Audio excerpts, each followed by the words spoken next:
सोचो कितनी परेशानियां सहनी पड़ती पढ़ने वालों के लिए अगर किताबों में न होता इंडेक्स।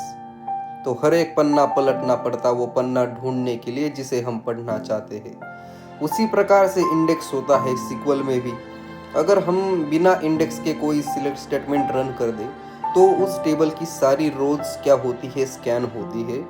मतलब हमको सारी रोज के थ्रू जाना पड़ता है तो स्लो होता है परफॉर्मेंस और हम रीड नहीं कर पाते जल्दी डेटा जो हमको चाहिए।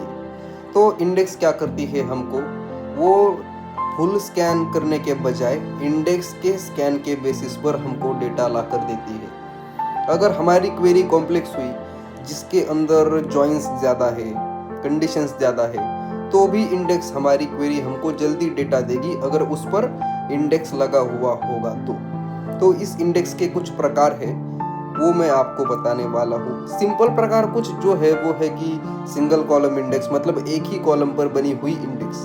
वैसे ही मल्टीपल कॉलम्स पर भी बनती है कंपोजिट वाली इंडेक्स।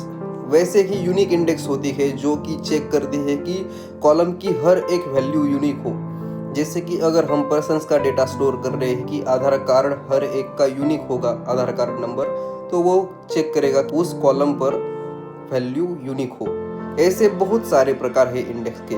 जैसे हम बनाते हैं प्राइमरी की हमारे डेटाबेस के टेबल में, वो भी एक एक्ट करती है इंडेक्स के फॉर्म में। जैसे कि प्राइमरी की का मतलब है कि वो कॉलम होना चाहिए यूनिक एंड नॉट नल, तो वही इंडेक्स में भी अप्लाई होता है कि वो चेक करता है कि स्पीड भी बढ़े और वो column unique and not null रहे। वो भी एक इंडेक्स का प्रकार है। लेकिन ओरेकल के हिसाब से मैं आपको दो सबसे बढ़िया इंडेक्स के टाइप बताने वाला हूँ। वो है bitmap index and B tree index.